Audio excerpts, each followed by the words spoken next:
You're listening to Lyfe and Shyt. I'm Daneyel Walker. And I'm Tommy Walker. Join us as we talk about our journey overcoming fears, boundaries, marriage, family, lifestyle, business, and whatever other shit you can think of. We're individuals that came together to create one unit with one mind and one goal.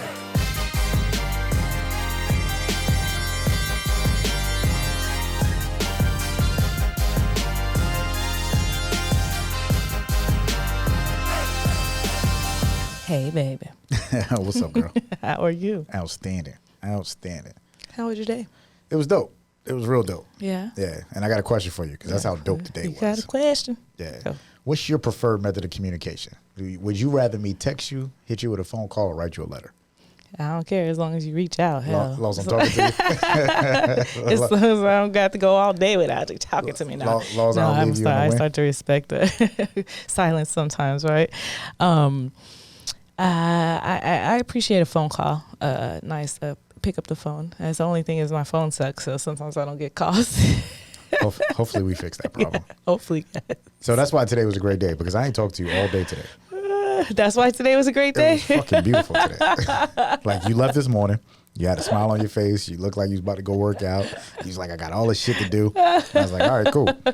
And I knew in my head I had a lot of shit to do. And I knew I was going to see you later on when we have our production meeting. And I was like, all right, cool. And no text messages, no phone calls. I mean, email because we work together.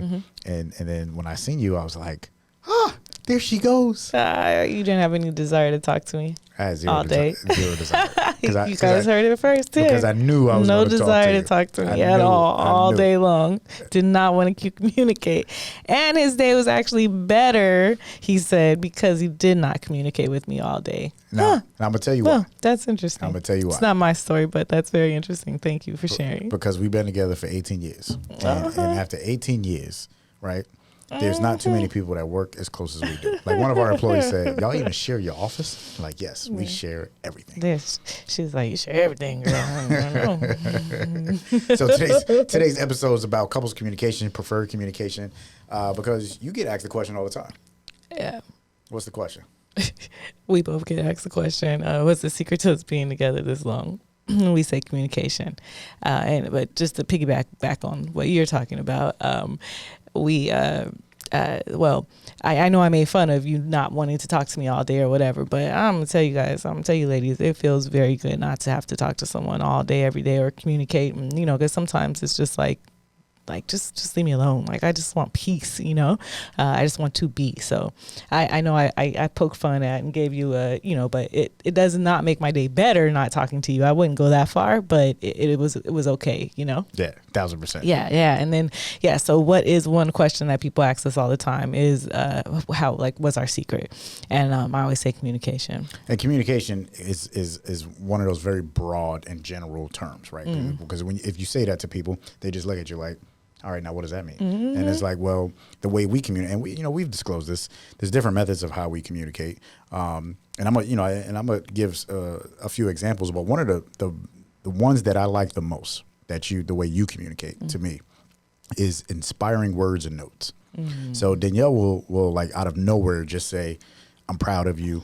And I really enjoyed the way that you communicated this or how you did this, or she would write me a note. And I remember back in the days, back when you used to make my lunches before I go to work, I pick up my lunch. I had no idea what was in it.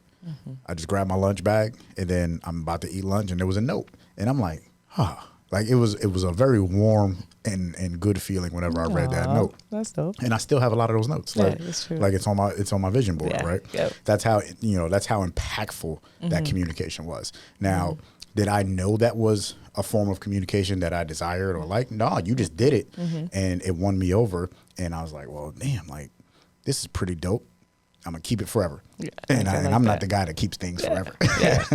I think one of the things that we do or I do is over communicate as well, right?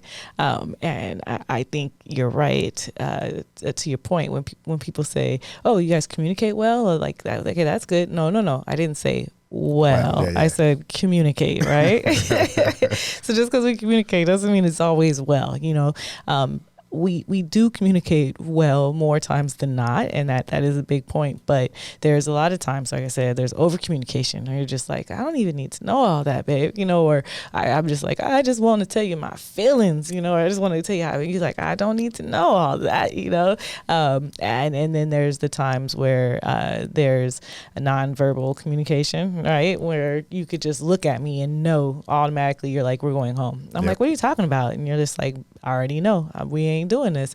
But that comes from history, yes, right? It comes from time, from knowing that person, knowing each other. So couples who are together for a while, you can tell there's subtle signs. Yeah, so I'm glad you said that, because you'll have a face, and back to that nonverbal, like either it's a face, or it's the way you cut your eyes, or it's the way your lips, like there's a lot of different ways. Like I got a whole list in the memory bank of how your nonverbal works, and I know, like, all right, if you're not feeling it, then it's like, all right, yeah, I'm not even going to take the time to try and figure it out, because it's one thing as men, we as men always want to figure it out so we could get to a solution.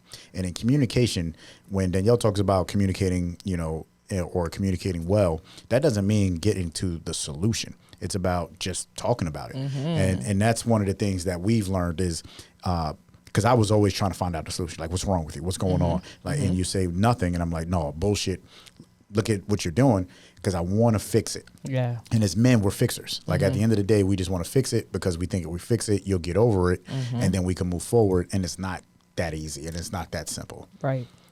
So when you're communicating in a nonverbal sense, as a man, I've learned trying not to decipher that shit. Like, because for years I was trying to decipher the code. Like, all right, what's going on in her head? Yeah, and then it gets frustrating, because it's like, I don't need it fixed. I just want to like talk about it, or I just need to let it out, or I just need to, I need to have a friend to just hear it. I'm not looking for a solution, so to speak.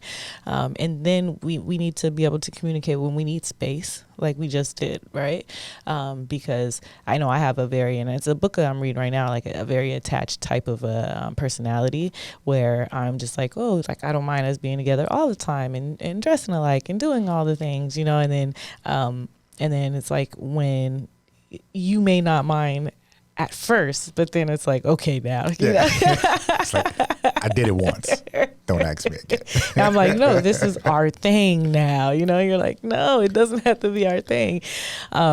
So just like moving through that and understanding each other's different kind of styles, is important as well. I like how you said it's our thing, because that's another thing, another form of communication. Like, this is our thing, right? So as you alluded to, dressing alike, body language, like all this stuff, right?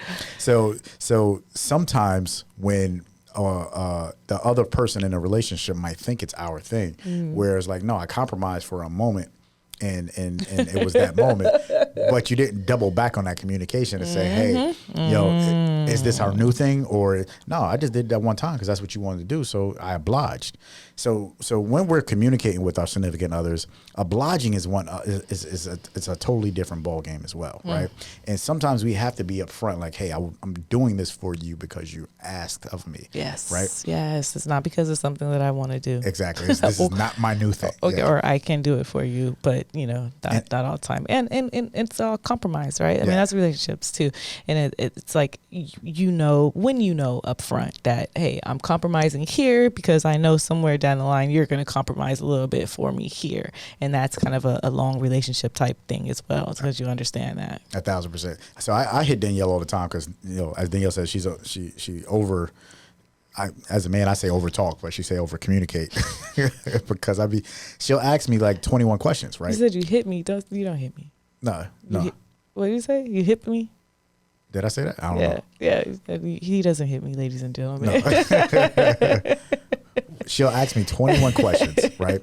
And 21 questions, I like, and I'll say 21 questions, and she'll say, no, I'm just inquiring. And I was like, no, you're not inquiring. It's a difference between inquiring and asking me 21 questions. Because then I feel like I got to, like, am I obligated to explain everything to you? So she'll say, like, no, you're not obligated to explain. I'm like, okay, cool. So why you keep asking me all of these questions? Because I want to know. And now, Daneyel, now that, and I tell y'all, I know this about Daneyel. She does like to know, and that's just her. She just wants to know, and people are cool with that. I'm not nosy. If you're not nosy, you don't know anything. You're not nosy? Then you don't know nothing. Say it again. If you're not nosy, you don't know nothing. Hey, it took me a long time to really understand this, because I'm like, hold up, what I'm doing. Oh my gosh, that is so Tommy. You'd be like, Daneyel's like a RoboCop. Where you going? What are you doing? We had that conversation.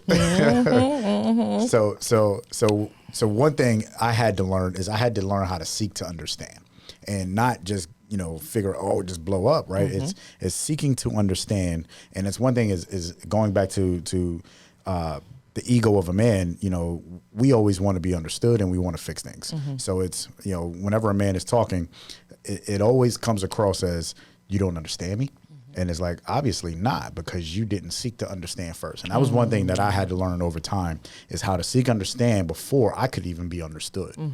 Because if I'm coming across and you're coming across and we're on two different paths, then shit, ain't nobody gonna understand. Yeah, that's true. Yeah, that's like seeking to understand is like the piggyback of what I'm gonna say is listening actively. Right. Because a lot of times I know I get caught up in the conversation and I'm not listening, and I start to get defensive, and in the defensiveness, I don't start to understand the point that was coming from you. You know what I mean? Like, so now I'm all in my shit, so to speak. And I'm just like, I'm not even listening, and I'm interrupting, and I'm getting defensive. But I am learning.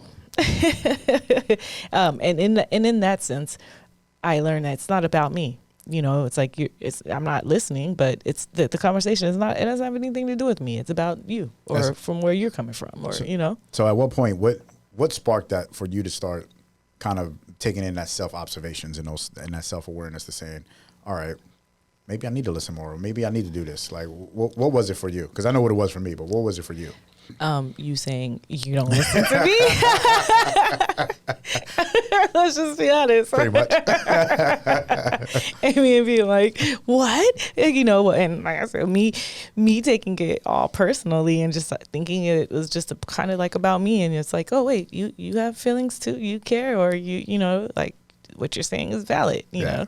So the origin of that as well is Daneyel. You used to tell me like, oh, the way you talk to me, I don't like the way you talk to me, right? And that was because of tone, or how you structure the sentences. There's still times. Yeah. Oh, God. See, just cut me off right in the middle of my communication to let me know that my practice. I got defensive. Exactly. No, I didn't get defensive. I just wanted to make them know that's the truth. So one thing that we need to understand is human beings, right? We talked about the nonverbal. We talked about deciphering codes. We need to also understand that it takes practice. Like this is not anything that we've learned in school on how to communicate. You learn how to read, write, structure sentences, but how your tone comes across, how you structure those sentences when you're communicating with your significant other is a big deal. And you saying that over and over again when we was having arguments or disagreements, whatever the case may be, sparked me to go out and read books, start studying.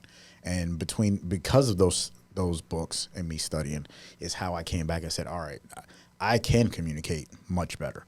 I can talk to you much differently. And that shit helped. It helped me with everything in life, not just with you, but just in business, in life, and work, with the kids. Communication overall. Yeah. And then I came back and said, hey, you don't listen. You got a problem. And then I made the same suggestion, like, hey, you know what? Because of everything that I've studied, this is a two-way street. Maybe you should try the same things. And you actually actively went out and read some of the books that I read. And some of my own. Like the book Attached. It's just really, really a good book. It talks about the different types of attachment styles that people have in relationships. And within that, within your attached style, there's these this communication style. So if you are secure, then you have a secure communication style, right?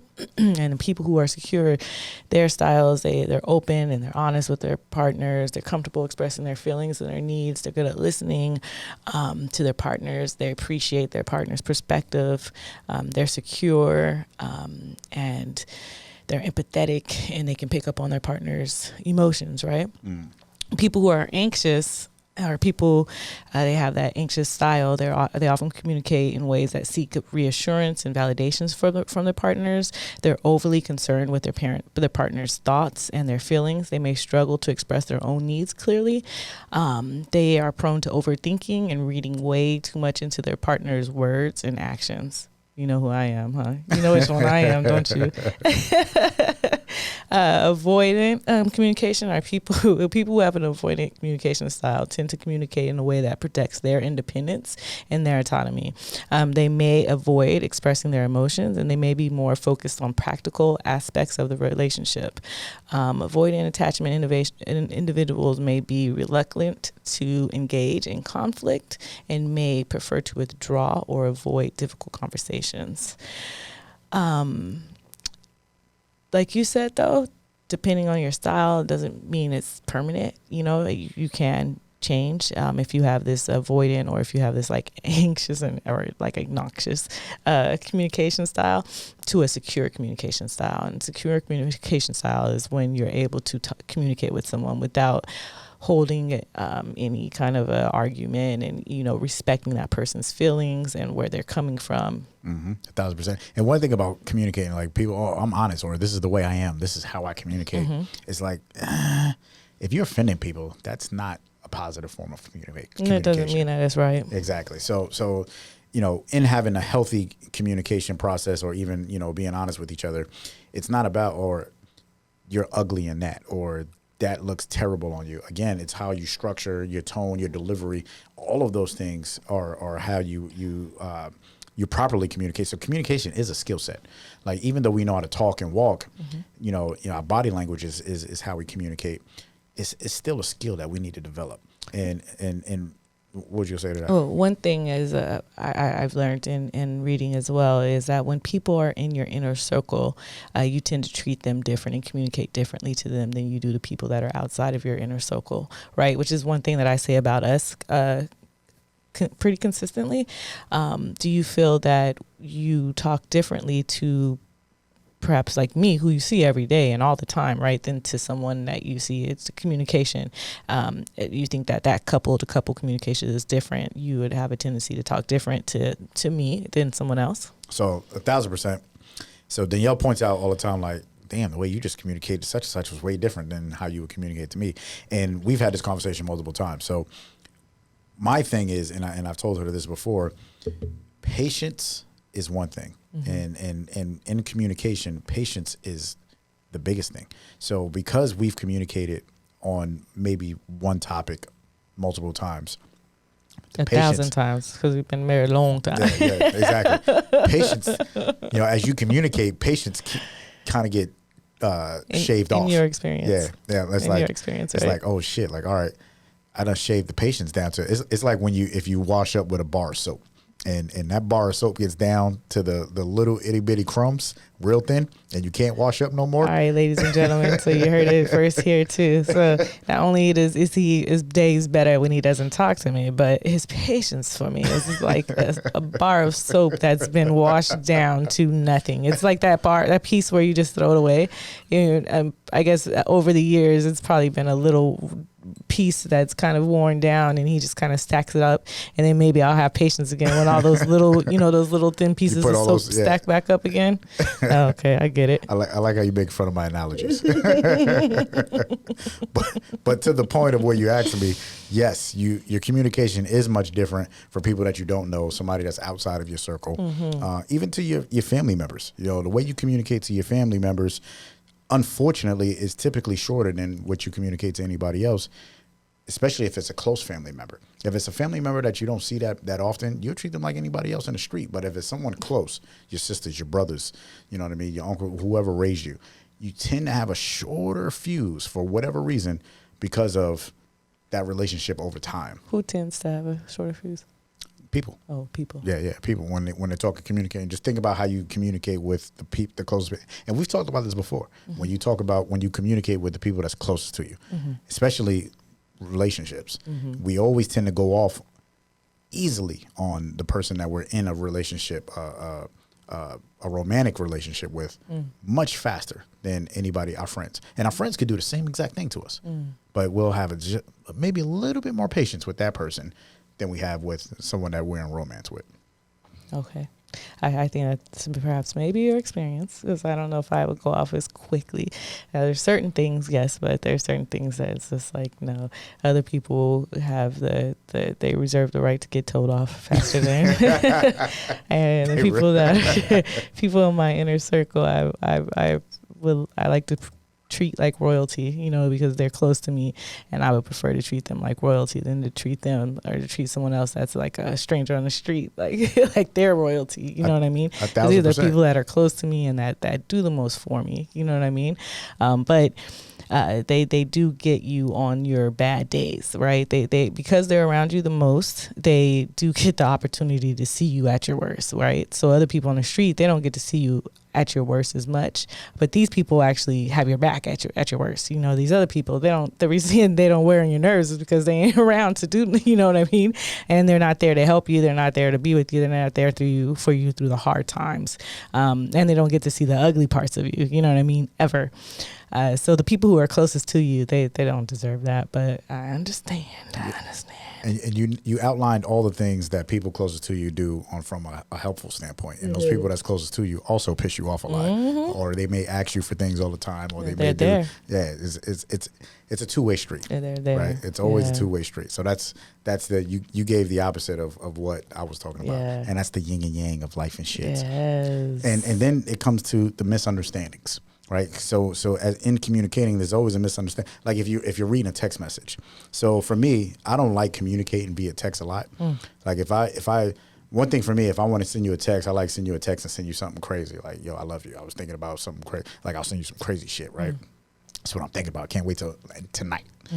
To me, those text messages are beautiful. Send you a little emoji, you know, some crazy emoji, some shit like that. Right. But trying to have a whole conversation, or if I'm trying to get to a resolve on something via text, and then you're not around to finish that resolve, that could be frustrating. Yeah, so going back and forth in text message, especially for me, I'm like, nah, I can't do that. Not in a relationship. It's like, yo, let's get to the bottom of it real quick. Let's do it by phone call or in person. Yeah, definitely. And things are misconstrued over text. So, and then you get mad, like I say, mad text and stuff, and not spelling things right, not articulating what I want to say correctly. So yeah, no, text message is not going to work for me. Good communication it's being able to tell each other what's on your minds without arguing, and to understand that. Absolutely. That's and I think we've done that very well to a point to where now we got our own communication language to where, you know, from a body language, like we'll be in a room and I might do something and you immediately know if I'm tired, if I want to go home, you know, something weird happened, you know what I mean? Like we've developed our own language in communicating. We don't use it as much as we used to. Because we're not in those rooms no more. Well, I guess you're right. Sure. That used to be real cool. Give a little signal. If somebody see it, was like, what was that? And I was like, that's what it means we're ready to go home. Yeah. It's like I'm out. Or it means I'm tired. Sleepy. I'm tired. Which you need to use more often. I do. You ain't even lying. Because like, oof. Instead, you just fall asleep. Yeah, I just lately, sheesh. I'm like, all right, girl. Let the kids tell it. No. Okay. Yeah, but no. Lately, I could just be sitting there and fall asleep. That ain't never happened. So you named some books that that you're specifically reading right now. I only named one, and that I'm reading right now for specifically. So some examples of some books that I've read that really helped me down with communication, and if you really want to get into, you know, how to communicate better with your significant other, you know, 1,000%, you can't just figure it out on your own. You got to study and have conversations, right? So one of those books I talked about, Seeking to Understand, that's the 7 Habits of Highly Effective People. That was a great book that helped me with Seeking to Understand. And a lot of these books, you know, you think like, oh no, that's a business book, or nah, it's in business you have to communicate, and in communicating, the person that you're in a relationship with is who you communicate the most. So 7 Habits of Highly Effective People, 5 Love Languages. Oddly, 50 Shades of Grey helped me with communication. Because, being, like how you said, being able to be open and honest with communication, especially when it comes down to sex. So when you're talking about sex, people don't like communicating when it talks about sex and get all weird and shit like that. And all of a sudden, sex is an awkward conversation. It's like, if I'm in a romantic relationship, goddamn, we should be able to talk about it. That's true. So 50 Shades, not the movie, the book. The book. Yeah, the movie does not help you with communication. How to Win Friends and Influence People. That was one of the first ones. Book. Yeah, one of the first ones that I've read. As far as 7 Habits of Effective. That's a really good book too. Life changing. And then the last one is Outwitting the Devil, because that communication is within yourself. I haven't read that one yet. I need to read that one. You keep saying it. I know. It's out there. But Outwitting the Devil is more of self communication, because another part of communication is what you say to yourself, and it's a mindset thing. How you talk to yourself. We talked about being in relationships and talking to your spouse or your significant other, but the communication that you have for yourself, and back to what you said about having secure communication in the book that you're reading, that starts with your self-communication. What are you telling yourself? What is the story that you're telling yourself every single day? And the way you treat yourself, for the most part, is how you're going to treat somebody else. So Outwitting the Devil was great on that one. Yeah, self-talk is amazing, and definitely the way you talk to yourself. We got to be more gentle with ourselves. A lot of times we're very harsh with ourselves, and that is exactly why we're harsh with other people. I have recently learned, my final thought, that there's this protest behavior that we tend to have. Well, I'll take it personal, that I tend to fall into. And it is a form of communication that I was not really aware that I had.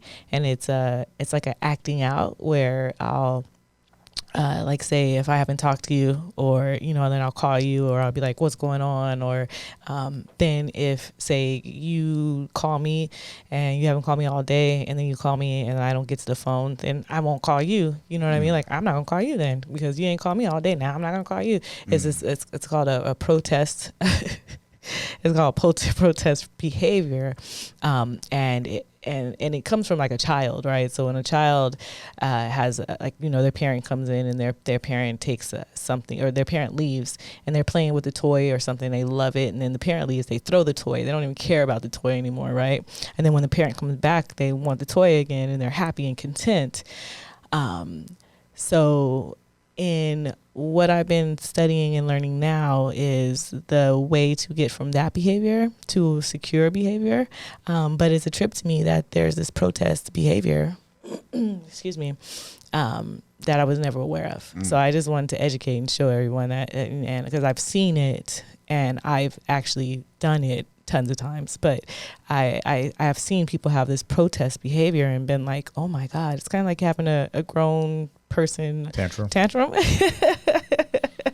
So just be aware of protest behavior, and when it happens, you need to get away from the person. That's fast. That's pretty dope. I never heard of that. So that's pretty impactful. Thank you for that. Appreciate that. Well, shit, I'm gonna end it with a quote from Paulo Coelho, one of my favorite authors. He said the communication is the key to success in relationships, and only through honest communication we could create lasting and meaningful connections with others. So, what you just dropped that's beautiful right there. Super dope. I love it. Keys to a good relationship is to accept each other's faults, to discuss and not argue, to always do your best to control your feelings when you are upset. This is by an unknown person, so I heard someone say this in a conference. So I'll just say from a dope ass person. I like that. It's Life and Shit. Life and Shit. Do us a favor. If you enjoyed this episode, please subscribe. Leave a review. Let us know what your thoughts are. That's the only way that this show is going to be successful. And we appreciate you. Talk with you next time.